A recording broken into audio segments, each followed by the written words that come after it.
Hello everybody and welcome to a brand new Elder Scrolls Online video with me, Sherman. Today guys, a new build, the Swordmaster. This is an updated version of the Avenger build I've done in the past, and yes, it has been updated to fit into more of a bruiser type heavy armor DPS setup. I know a lot of people are questioning these new terms I have. I've had several people ask me about it on Discord, in-game, things like that, like what is a bruiser, what is a, how can we have two types of DPS? A bruiser is just a heavy armor DPS, that's it. It's somebody who's made to work that way, and I want to clarify that here. But, of course, before I get started, disclaimer, these are builds that I put out as templates or guides. They are not set in stone, so anything about them that you don't like, the traits, the enchants, the Mundstone, the sets, the skills, the CP, if you find something works better for you, feel free to change it. These, again, are just builds. They're not set in stone kind of thing. So let's go ahead and get started. So as a Swordmaster, we are a High Elf Templar. And yes, it's a stamina High Elf Templar, and this thing is probably, I play a Wood Elf version of this, and I have to say I want to change it to a High Elf. And I have my reasons, just like anyone, but it's an incredible build. It's phenomenal. It plays phenomenally. I can't even describe how much fun this build is. So let's go ahead and get started. 64 points in the stamina. We have 20,000 max magicka, 21k max health, 30k max stamina. We do have a 931 mag recovery, 409 health recovery, 568 stamina recovery. Now, the stamina recovery looks really low compared to what I normally play. Excuse me. My brain tried to come out. I almost sneezed. So, but yeah, it looks low, but it's really not. We also have a 2064 spell damage, 327 weapon damage, or 3277, sorry. Weapon damage, 21% spell crit, 34% weapon crit. We do have a 19k spell resist with an 18k physical. Going on down, we have major brutality at all times. As you can see here, it says that twice. It's a bug with the set that gives you that. And then we do have the Thief Mundstone along with Tri-Stat Food. Alright, moving on to gear. Let me do that again. Because I logged in and I had that daily login bonus thing, so. Alright, but like I said, moving on to gear. Dubious Cameron Throne is one of the foods you can use with this. Tripods is the preferred potion or drink you're going to want to use, and the other one is the stamina power pods. Moving on, longfin pasty and melon sauce, the Tri-Stat Food, again, hands down one of the best versions of food you can get for Tri-Stat. And then moving on to the sets, starting with our monster set, we are using Cellatrix. This is a great set for a bruiser, not only in PvE, but PvP as well. The 1-piece adds max stamina. 2-piece, when you deal damage, you create an earthquake under the enemy that erupts after 1.5 seconds, dealing 9,000 physical damage to all enemies in 4 meters and stunning them for 3 seconds. This effect can occur every 6 seconds, so anytime you deal damage, this thing goes off, and it goes off every 6 seconds. Excellent set. Moving on to the next set, Night Mother's Gaze. Great set for this build, hands down. 2-piece weapon critical, 3-piece weapon damage, 4-piece weapon critical, 5-piece. When you deal critical damage, you apply Major Breach to the enemy, reducing physical and spell resist by 5,948 for 4 seconds. This will be up all the time because every time you deal critical damage, which is non-stop, you get that. For some reason, though, my weapon critical is looking a little low. We might find out when we get to the skills why. But moving on to the final set, Druid Kingslayer.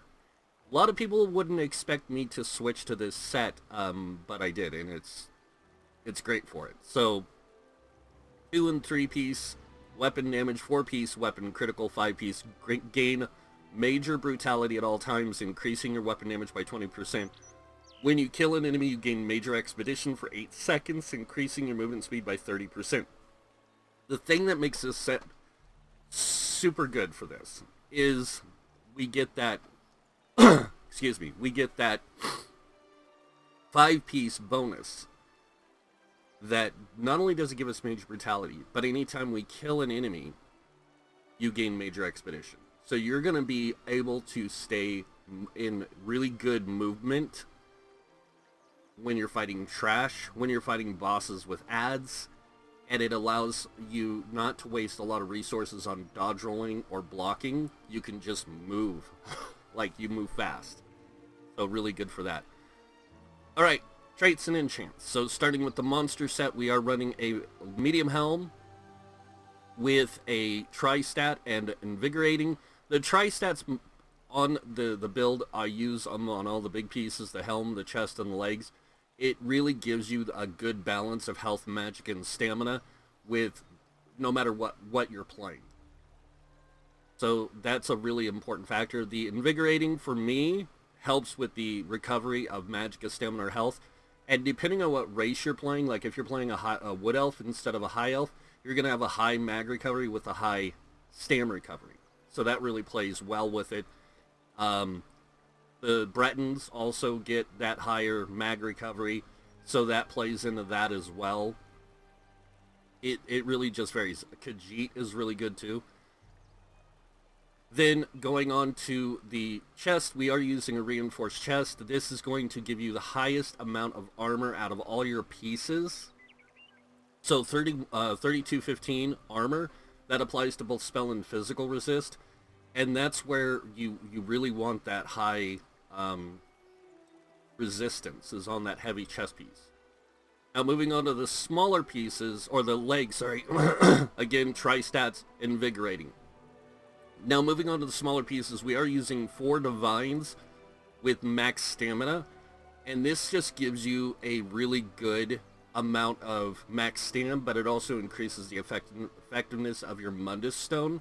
So it gives you that higher crit chance. Right, now that I've shown you guys that stuff, we're going to go on to the jewelry. Starting with the rings, we have 2 Trirune rings. Again, these match almost exactly what the Trirune enchants do. And so you're going to get an extra 400 almost 500 health, 439 max magic and stamina. And that really plays well into the not so much hybrid, but just that good balance of stats. The 2 weapon damage enchants allow for that greater weapon damage because you are primarily a 2-handed sword wielder. And then moving on to the necklace, infused mag recovery. Because you do use a few magic abilities and that do cost a lot. And that's why we have the higher magic pool, but also we want the high mag recovery, so we're not struggling with our resources. Moving on to the weapons. Main hand, Nirnhoned, Druid Kingslayer sword. So 2-handed, of course, gives us the highest amount of weapon damage. You can see 1806. But we have an absorbed stamina enchant here. This is going to increase your physical damage and restore stamina. The other nice thing is that you can also use sharpened here.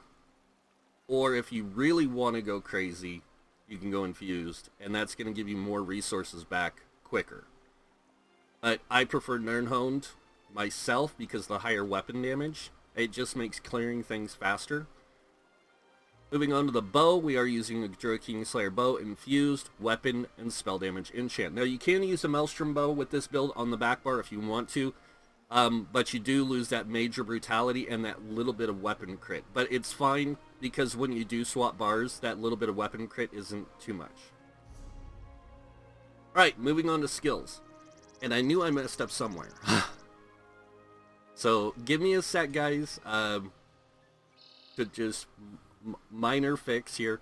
I would usually run the Evil Hunter with this, so we're going to go ahead and adjust this a little bit.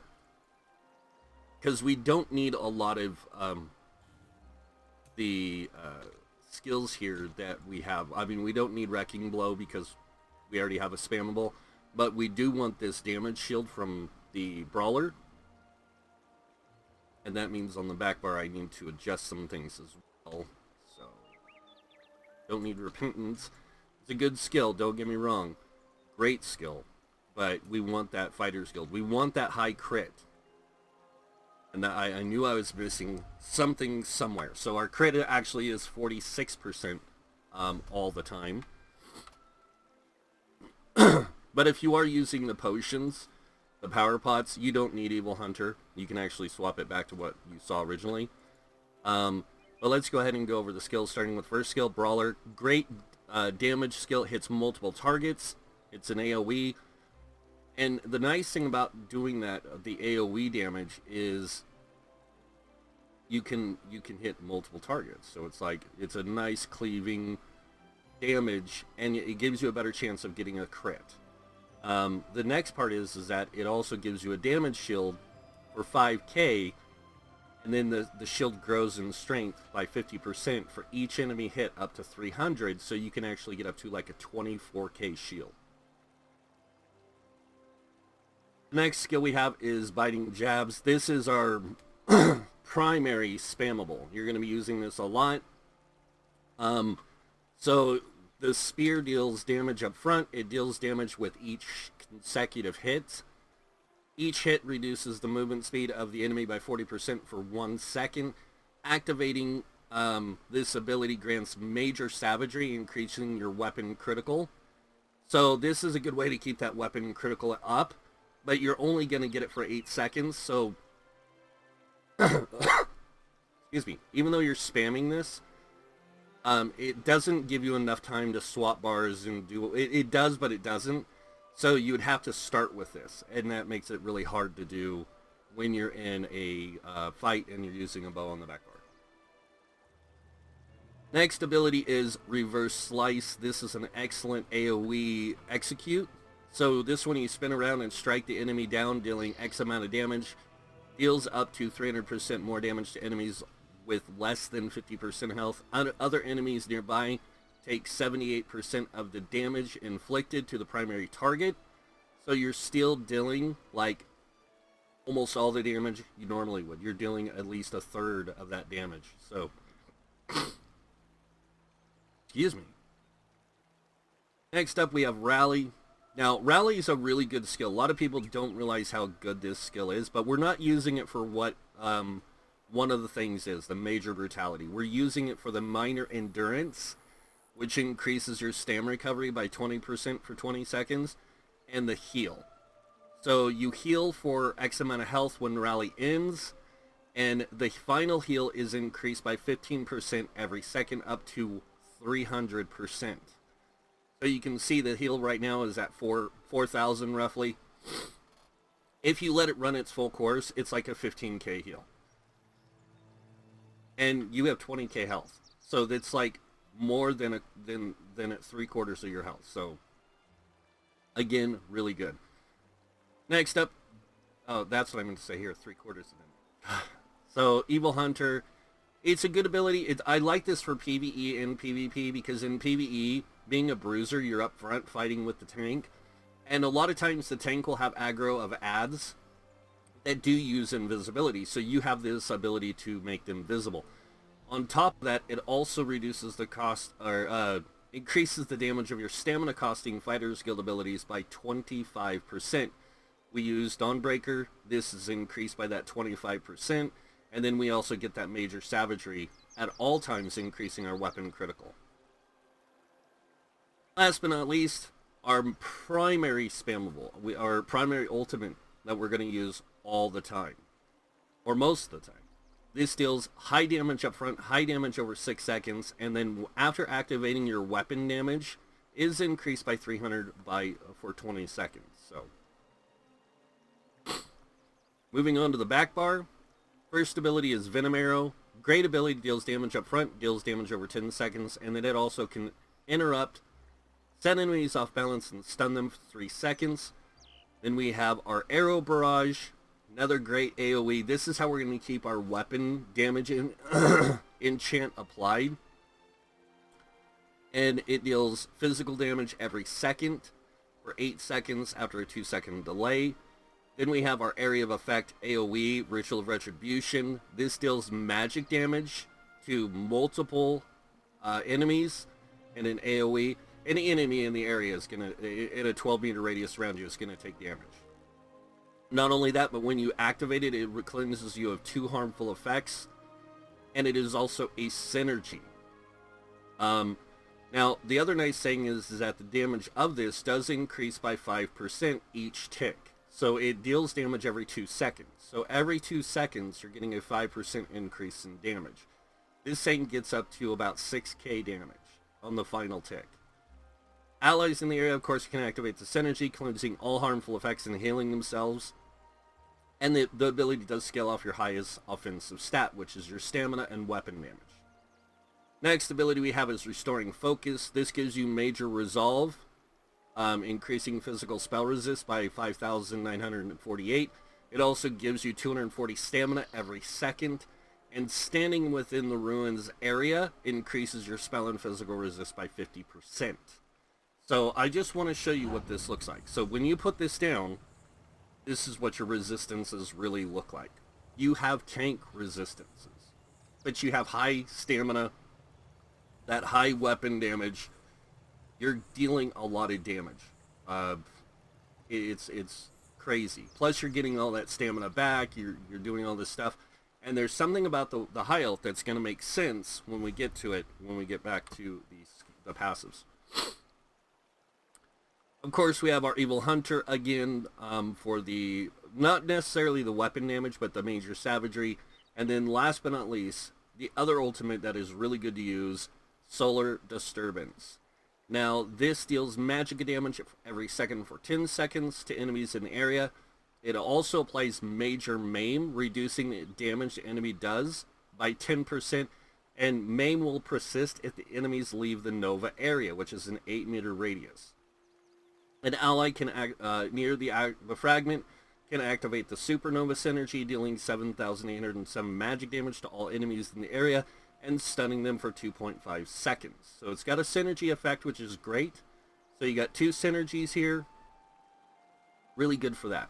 And that is the skills we're using. Now, going back to what I normally discuss, the active skills and passives for class, weapon, armor, all that stuff. Unlock all passive skills. It is super important you do that. Also unlock all your active abilities for your class, because you never know what situation you might be in where you might need them. So really important for that. Weapon skills, 2-handed, unlock your passives and active abilities, and same thing with your bow. Now remember, you don't have to unlock all these skills if you don't want to. This is just a suggestion. Again, I like to unlock multiple skills so I have multiple tools for different situations. Armor, you are going to want to unlock all your heavy armor passives. The top 2 and the bottom 1 of medium armor, and with light armor, the top 3. You do get some minor passives from the light and medium, which does play well into your character. On to world skills, Soul Magic. Soul Assault, really good skill for long-range AoE damage. Consuming Trap, great way to get resources back. You can also use it, you know, when you're playing Overland or whatever, to just give you a way of getting those resources back, because you're going to be in situations sometimes where you're not getting synergies to gain resources. So, and always take the passives. Fighters Guild, all active abilities and passives I would suggest unlocking. Primary ones, Flawless Dawnbreaker, Silver Leash, and Barb Trap, along with Evil Hunter. Evil Hunter is a definite, but Silver Leash and Barb Trap, not so much, but you can use them. Ring of Preservation is a great group support skill that stamina characters can take advantage of. Mage's Guild, Ice Comet, Inner Light, Structured Entropy, Scalding Ruin, and Balance. These are good active abilities to have for different situations. Again, Also, unlock the passives. Sigic Order, these are the passives I suggest. Temporal Guard, Borrowed Time, Crushing Weapon, Race Against Time, Min Spirit, and Deep Thoughts. Race Against Time, a lot of people are like, but it's a magic ability, but it gives you that minor force, and it gives you the increased movement speed. So it gives you Major Expedition and Minor Force. When you activate it, it's an instant cast. And then on top of that, it also removes snares and immobilizations, which is also good. So it's great for that. Deep Thoughts, if you're having resource issues, you cast this and it basically makes you meditate for a few seconds or as long as you want, and it gives you health and magic stamina back. It also remains, you will remain in the meditative state until you toggle this ability off, or you're interrupted, or you move. But on top of that, you can also take advantage of the Concentrated Barrier and the Deliberation, which when you have one of these active, you get Major Protection, or you get a shield. So that's really good. Undaunted, I do take all the active abilities and passives here. I want to go through a few of these. Tangling Webs is a great CC ability that you can use in dungeons and such. If you don't want to use something like, say, Venom Arrow or even your Ritual Retribution, I would suggest using Tangling Webs. It gives a 50% movement speed reduction. It does do damage, and it does poison damage also. On top of that, it's a synergy. So really good for that. Mystic Orb is another one I would suggest taking just because of the fact that you can throw resources out like you can with Blazing Spear. But it, just another synergy. Alliance War, Assault, Aggressive Horn, Echoing Vigor, Razor Caltrops, and then on the support side you have Reviving Barrier, Efficient Purge, and Sword Guard. A lot of people are going to wonder why Razor Caltrops, because it does the same thing that your armor does. It applies Major Breach, but when you're at range and you want to get that breach applied fast, you can use this. And I would suggest if you do use this, swap it out with Venom Arrow. So, High Elf. And I do excuse me for trying to clear my throat and all this kind of stuff. Like I said in the beginning of the video, I sneezed, I held it in, and I'm dealing with repercussions now. So, Spell Recharge, great skill for this build. When activating a class ability, you restore 640 Magicka or Stamina based on whichever is lowest. This effect can occur once every 6 seconds. When you are using this ability with a channel or cast time, you take 5% less damage. The great part is that it's going to always be giving you Magicka back every 6 seconds, because you're going to be activating a lot of class abilities. Primarily a spammable that costs stamina, but it's based on which stat is lowest. But that same ability, Fighting Jabs, is considered a channel ability, so you will be taking 5% less damage when you're using it. This is what makes this build so unique. Alright, moving on. Sarbane's Boon, Max Magicka, and then Elemental Talent, increasing spell damage by 258. And this, there's a reason why I say this is good, because there's a lot of class abilities that the Templar has that is Magicka based, like Explosive Charge, Blazing Spear.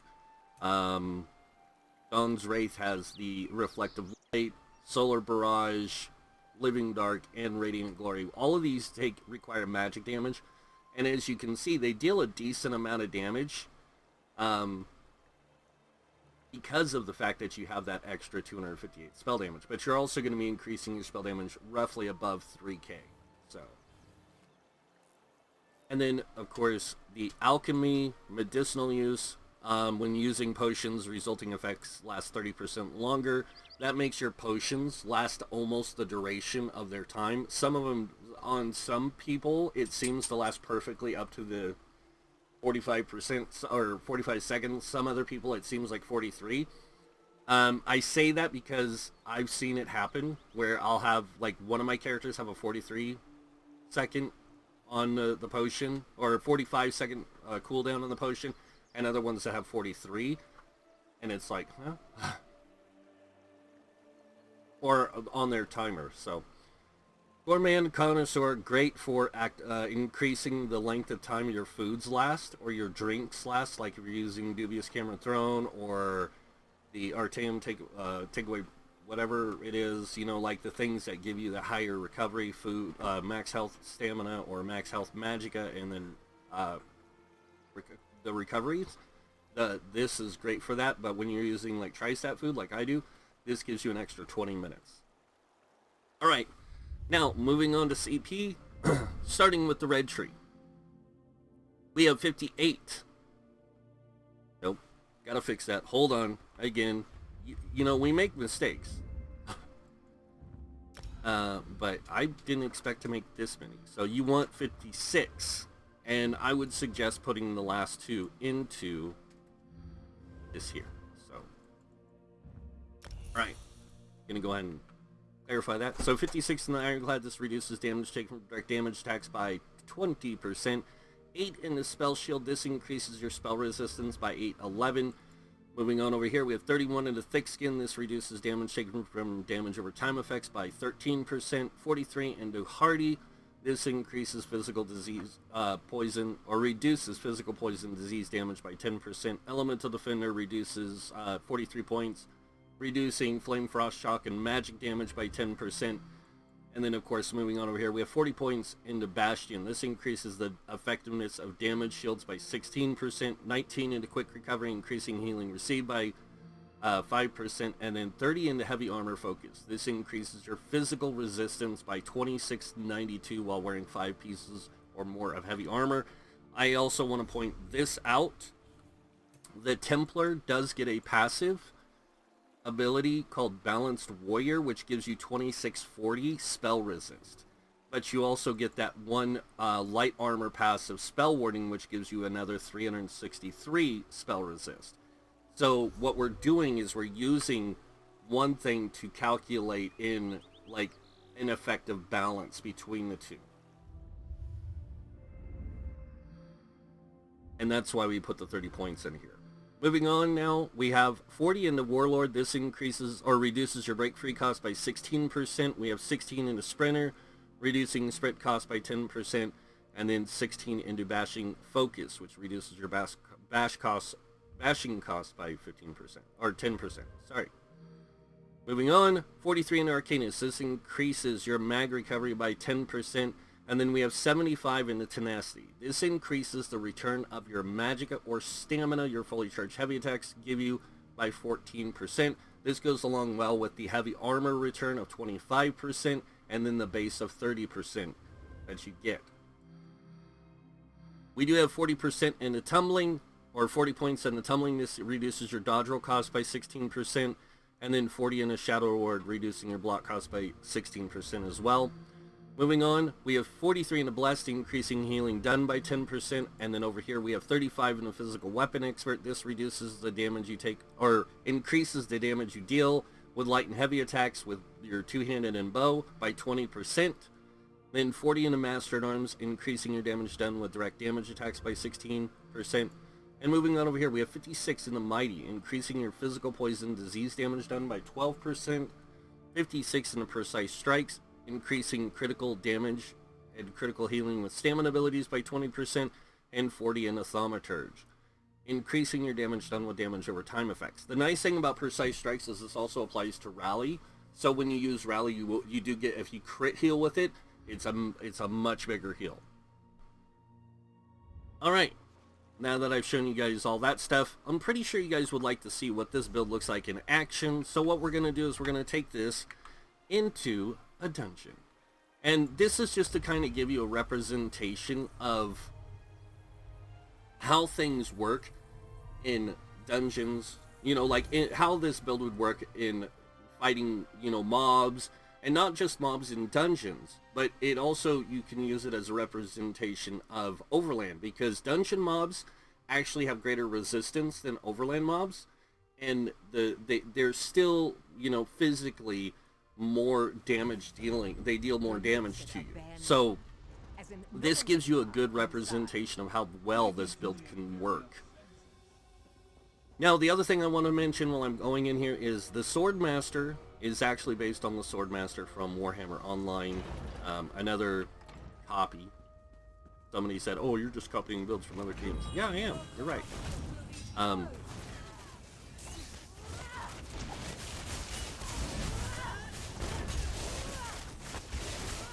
And that 5% damage reduction, by the way, you get for being an elf and you're spamming that ability, does apply, by the way, to your damage reduction to your shields as well, which a lot of people didn't know. I didn't know. I learned that the other day when I was testing this. So.